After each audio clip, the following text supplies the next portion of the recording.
ध्यान पूर्वक इसके बारे में सुनना है अभी 10 मिनट तक, ठीक है ना। 10 मिनट तक क्लास में सुनना है सिर्फ। कुछ वर्गों के संबंध में विशेष उपबंध। अब बात आता है ये कौन सा भाग में है बाबू? भाग 16 नंबर में।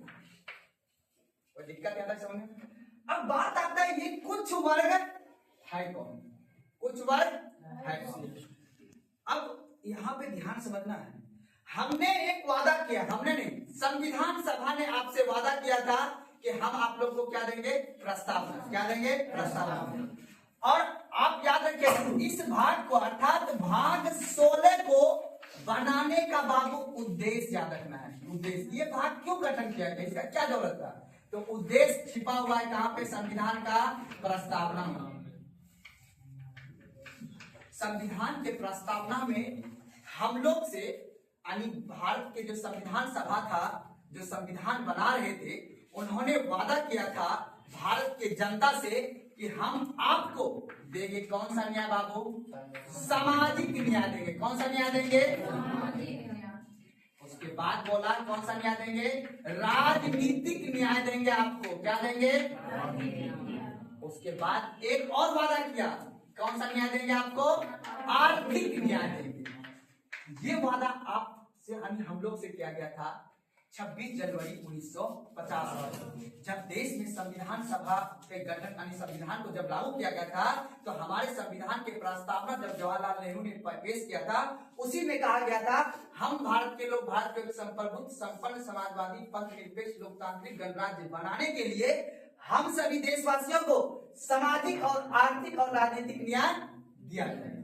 अब बात आता है कैसे देंगे? वादा तो निभा दिए कि हम ये न्याय देंगे, तो उसके लिए संविधान में प्रावधान ना करना होगा? करना होगा ना करना होगा?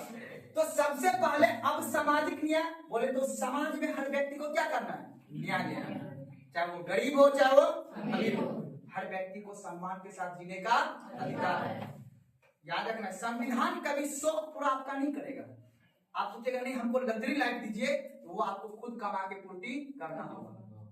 लेकिन हर किसी व्यक्ति को गरिमापूर्ण जीवन जीने के लिए रोटी कपड़ा मकान का वादा आपसे कौन किया है? संविधान। क्योंकि हर किसी व्यक्ति को देश के आजादी में हर किसी व्यक्ति का योगदान था, इसलिए जब संविधान सभा ने संविधान का गठन किया तो आपसे ये वादा किया हम आपको गरिमापूर्ण जीवन जीने का क्या करते हैं? अधिकार देंगे। वादा किया आपसे, और उसी वादा को निभाने के लिए यानी सामाजिक और आर्थिक और राजनीतिक न्याय को निभाने के लिए हमने संविधान में भाग 16 का प्रावधान किया। और संविधान में भाग 16 का प्रावधान किया और साथ साथ मैंने इस भाग का नाम यानी संविधान सभा ने इस भाग का नाम दिया है कुछ वर्गों के लिए, सभी के लिए नहीं। किसके लिए? कुछ वर्गों के संबंध में विशेष उपबंध की बात किया गया। मतलब हमारे समाज में कुछ ऐसे वर्ग होंगे जिसके लिए हम विशेष प्रावधान कर सकते हैं। क्या समाज में सब तो गरीब नहीं होगा? अभी बताओ, हर किसी को 10,000 रुपया दिया बिहार सरकार ने। जो आर्थिक रूप से कमजोर है तो उसके साथ क्या किया? आर्थिक न्याय किया। क्या नहीं किया? संविधान में प्रावधान होगा तभी ना सब किसी को, हर किसी को पैसा दिया। हर किसी को मतलब सबको नहीं दिया, जिसको आर्थिक न्याय की आवश्यकता है। अब आती किसकी? राजनीतिक न्याय।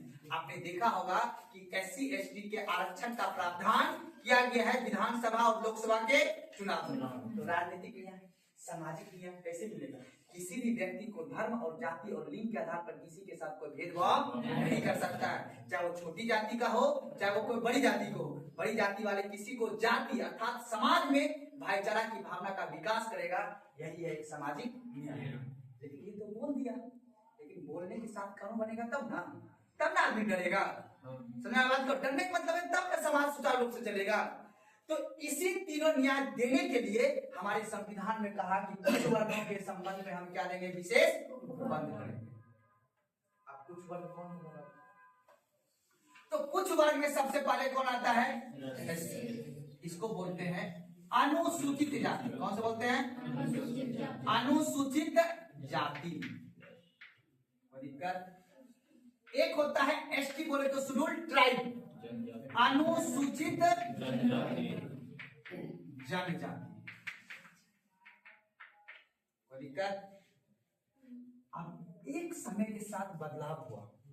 1992 में, 1992 में ये हुआ कि नहीं और भी आदमी, अर्थात सामाजिक न्याय, राजनीतिक न्याय, आर्थिक न्याय, लेकिन शैक्षणिक न्याय कौन देगा?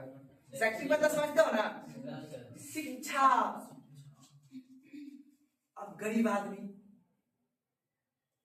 स्कूल नहीं जा पाया, उसका पिताजी गरीब है, वो खेते में काम करके, क्या उसका अधिकार नहीं है पढ़ने का? तो समाज जब देश, इन तीनों तो मिल गया आजादी के बाद तुरंत, अर्थात 1950 के बाद तुरंत मिल गया किसको? न्याय, अनुसूचित जाति का अनुसूचित एसटी और एसटी। लेकिन एक वर्ग और पिछड़ा हुआ, किस दृष्टिकोण से? आर्थिक दृष्टिकोण से भी और शैक्षणिक रूप से। ये है अत्यंत पिछड़ा वर्ग। कौन सा है? जिसको हम बोलते हैं ओबीसी, अदर बैकवर्ड क्लासेस। तो आर्थिक और शैक्षणिक रूप से जो पिछड़ापन होगा उसके लिए बनाया अत्यंत पिछड़ा वर्ग। समझा रहे बात को? अत्यंत पिछड़ा वर्ग। अब ये अत्यंत पिछड़ा वर्ग यही आया कुछ वर्गों में, ये आया अत्यंत पिछड़ा वर्ग 1990, लेकिन ये दोनों 1950। यही तीनों वर्ग जो है कुछ वर्गों में शामिल। अब इन तीनों वर्गों का उत्थान करना है। क्या करना है? उत्थान मतलब विकास करना है, क्योंकि समाज में यानी हमारे देश में इन तीनों दृष्टि से ये तीनों वर्ग क्या है? पिछड़ा हुआ है। सामाजिक न्याय से पिछड़ा हुआ है, आर्थिक न्याय से ये पिछड़ा हुआ है, ये एसटी कम्युनिटी भी सामाजिक, राजनीतिक और आर्थिक न्याय से पिछड़ा हुआ है। तो इसके उत्थान के लिए सरकार क्या करेगी? कानून बनाएगी, उसके लिए काम करेगी। सुना बात को? तो इन तीनों के लिए काम करने के लिए बाबू बनाया गया एससी आयोग, अर्थात अनुसूचित जनजाति आयोग, यानी एससी और एसटी आयोग। आगे ना निर्वाचन आयोग जैसे पढ़े थे ना, अर्थात आपसे पूछेगा एग्जाम में, अनुसूचित जनजाति आयोग संवैधानिक लिखा है या गैर संवैधानिक? तो क्या बोलिएगा? संवैधानिक, क्योंकि संविधान के भाग 16 में लिखा हुआ है कि हम आर्टिकल 338 में लिखा हुआ है, बताएंगे भी अभी, ठीक है ना, कि जैसे 329 तक हम पढ़ाए थे ना, 330 से 342, ये बात भूल गए थे, अनुच्छेद नंबर 330 से 342 तक का प्रावधान जो है कौन सा भाग है बाबू? 16, ठीक है ना। तो अब आगे कॉन्सेप्ट, ये सब तो लिखा रहे हैं, कोई बड़ी बात नहीं है। अब लेकिन समझिएगा कि एससी एसटी आयोग क्या करेगा? इसके विकास का काम करेगा। कहीं पे इसका शोषण तो नहीं हो रहा है? अगर शोषण हो रहा था तो ये आयोग उसको शोषण को दूर करेगा। और इस आयोग का काम है कि इसको सामाजिक न्याय दिलाना, राजनीतिक न्याय दिलाना और आर्थिक न्याय दिलाना। किसका काम है? एससी एसटी आयोग का। फिर इसके लिए भी 104वां संविधान संशोधन के तहत जो है बाबू 2018, कब? 1992 में बोल दिया क्या बनेगा? अत्यंत पिछड़ा आयोग बनेगा। लेकिन इसको संवैधानिक दर्जा मिला हुआ नहीं। इसको संवैधानिक दर्जा कब मिला? नरेंद्र मोदी के सरकार में, अर्थात 2019 के लोकसभा चुनाव होने से पहले। पुलवामा अटैक याद है ना? पुलवामा अटैक होने से पहले हमारे संविधान में एक संशोधन किया गया, 104वां संविधान संशोधन 2018। उसमें ये साफ साफ बोल दिया कि अत्यंत पिछड़ा वर्ग जो होगा उसको क्या मिलेगा? संवैधानिक। अब ये क्वेश्चन पूछता है एग्जाम में कि इन दोनों को संवैधानिक दर्जा कब मिला है? 1950 में। लेकिन इन दोनों को, इसको कब मिला अत्यंत पिछड़ा वर्ग को? 2018। आपने सुना होगा मंडल आयोग, नाम सुने हो ना? काका कालेकर समिति, सुने हो तो नाम? काका कालेकर समिति के सिफारिश पे ही अत्यंत पिछड़ा वर्ग को 27% क्या दिया गया था बाबू? आरक्षण दिया गया। सुना बात को ना? जो देश में बहुत बवाल हुआ, लेकिन संवैधानिक दर्जा नहीं मिला था। उसी समय का पैदा, मतलब उसी समय की राजनीतिक जो था, लालू यादव, नीतीश कुमार, इन सभी व्यक्ति का जन्म हुआ था राजनीति में, ठीक है। लेकिन अब यहाँ पे आपको समझना है कि नरेंद्र मोदी के सरकार में, अर्थात भारतीय जनता पार्टी के जो सरकार है, उन्होंने ये अत्यंत पिछड़ा वर्ग को क्या दिया है? संवैधानिक दर्जा, 104वां संविधान संशोधन 2018। कोई दिक्कत नहीं आता। ये तीनों आयोग का काम है, इनका काम, इनके विकास का काम को करना, इसको सही से काम को करना। SC ST अनुसूचित जनजाति आयोग का भी मुख्य रूप से काम है, क्योंकि ये जनजाति कहाँ रहता है? जन मतलब जंगल अर्थात वन में। तो वन में रहने वाला जो जाति है वो क्या कहलाएगा? अनुसूचित जनजाति। ठीक है ना? यह जाति का अधिकार को संरक्षण में देना, उसके अधिकार को सुचारू रूप से चलाना, उसके अधिकार छीना ना जा सके, उनके अधिकार को ध्यान कौन रखेगा? ST आयोग। SC का ध्यान रखेगा SC आयोग, और अनुसूचित जनजाति कौन रखेगा? ST आयोग। कोई दिक्कत नहीं ना यहाँ तक समझने में? नहीं ना? अब बात आता है कुछ अन्य प्रावधान भी हमारे संविधान में किया गया है। अन्य प्रावधान देखो, ये वाला काम आपने सुना होगा, अनुच्छेद 15 क्लॉज 4 नाम सुने? उसमें कहा गया है जो आर्थिक दृष्टिकोण से जो पिछड़ापन व्यक्ति है उसके आरक्षण की बात की गई है। मूल संविधान में ये चीज नहीं था, बाद में संशोधन करके दिया गया है। ठीक है ना? अर्थात जो पिछड़ा वर्ग के आरक्षण का प्रावधान किया गया है उसी से इस आयोग का प्रावधान किया गया। एक सवाल और, क्या संविधान में पिछड़ा वर्ग का प्रावधान है? तो बोलिएगा नहीं। पिछड़ा वर्ग शब्द का उल्लेख संविधान में नहीं किया गया।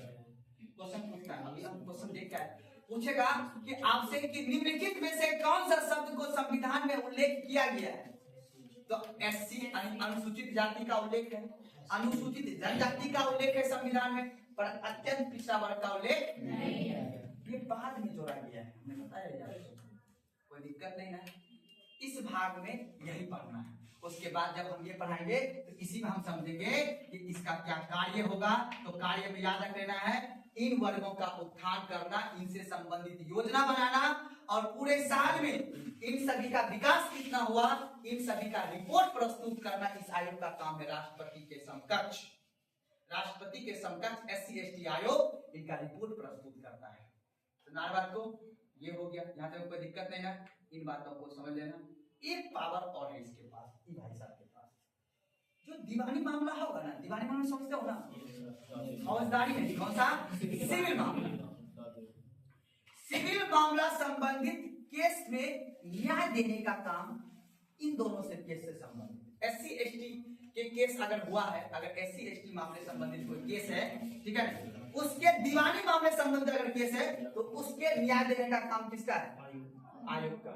लेकिन अगर वो व्यक्ति, मान लो कोई SC व्यक्ति है और कोई दूसरे कास्ट वाले से झगड़ा हो गया, तो ये मान लो होशियार व्यक्ति था, ये थाना में नहीं गया, बोला कि थाना वाला खरीद लेगा, मान लो कि उच्च कैटेगरी थाना खरीद लेगा, कोर्ट खरीद लेगा, तो ये होशियार व्यक्ति SC ST ये चला गया कहां केस करने के लिए? जिला में।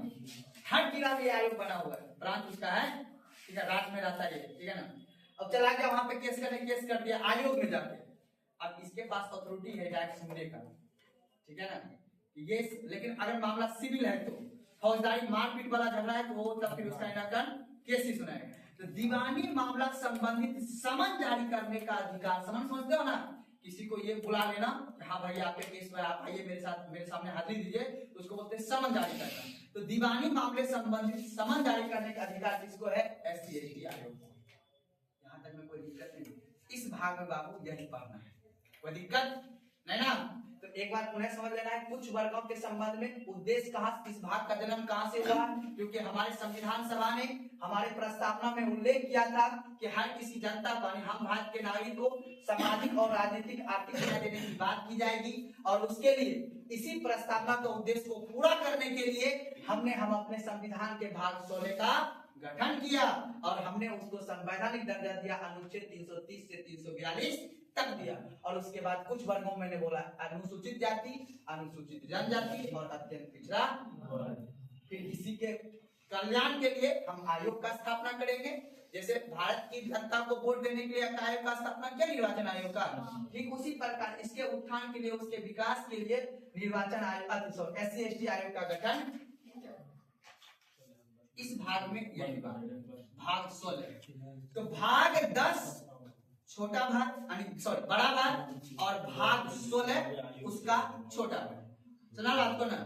तो याद रखना है कि अगर संविधान में भाग अनुच्छेद 17 16 नहीं होता, इस भाग का जन्म नहीं होता। उससे पहले अगर प्रस्तावना में हम ये वादा नहीं करते तो फिर मूलाधिकार का जन्म नहीं होता है कि नहीं है? तो सब पर सब लगा। तो हमने पढ़ा था एक संविधान में भाग 10 जिसको हम बोलते हैं अनुसूचित जाति और अनुसूचित जनजाति। बताते आर्टिकल 244 बताते ना 244 बताए थे क्या आर्टिकल था, और उसी का विस्तार रूप दिया गया है भाग 16।